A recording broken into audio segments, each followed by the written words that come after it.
Now, in the past month, we've seen the introduction of these new bail laws in Sydney, or right throughout New South Wales, which have been controversial, to say the least.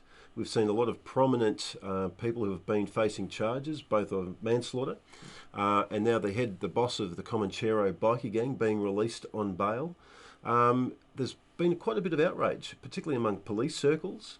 Certainly the Attorney-General, Brad Hazzard, must be wishing that he may have to revisit some of these laws. He said he can't see a problem. At the heart of these laws, you need to put it into some perspective. Even on cases of murder, apparently 60% of people charged with murder under the previous bail laws were still given bail. And the idea is that if a case takes a long time, and the case involving the Comancheros bloke, this happened in 2009. It's still going through the courts. So if the courts are taking this long to deal with issues, should people be put in jail who are not yet convicted? Should they be sitting in jail for literally years when they haven't actually been convicted? It's an interesting exercise in, innocent till proven guilty. But in the case of this fellow, and the case of the father and the 12-year-old girl that he allowed to be married off, and evidence that he's been tampering with witnesses, I would have thought in both those cases, deny bail. And the government's got to look at this closely. Well, the magistrate has come out and said that she'd found his acts despicable, the case against him disgraceful. The last thing she really wanted to do, you can tell, was release him back into the community, particularly given his history of interfering with witnesses. But there was no choice because under the new Bail Act, according to the conditions that are now imposed on the judiciary, she had no choice. So, I mean, surely there must be moments for the Attorney-General when he goes, gee, if I could turn back time a little bit, it'd be fantastic. And coincidentally, time travel has been what it's been all about this morning. Queensland scientists have come out and said some of their testing now suggests that time travel could be possible. And this is reported in one of the outstanding journals of record to ever appear on the planet, the Daily Mail.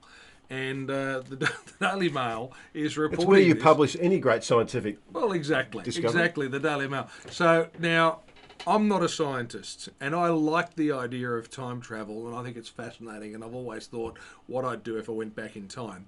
Going forward in time is obviously feasible because you can shoot yourself into space, or and so you could actually somehow project yourself into the future. That's plausible. But the notion of going back in time... You're with Professor John Stanley, I'm telling you this.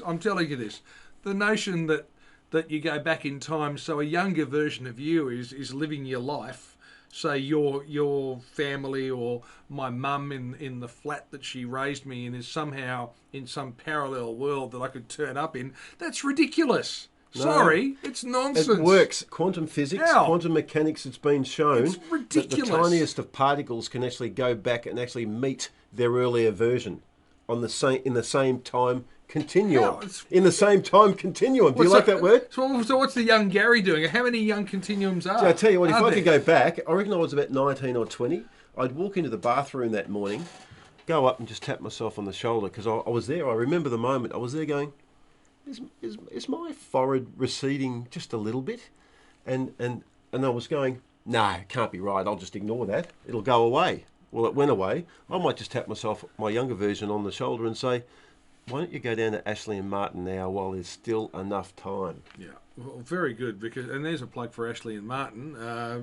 Is there something we know about? No, but just hair for comment or something. Just keep an eye on me over the next few minutes. No, but look, seriously, how many different time continuums are there? Seriously, there are millions, infinite time continuums, and we all travel down different paths. All right. Do you like that? It'd be good to go back.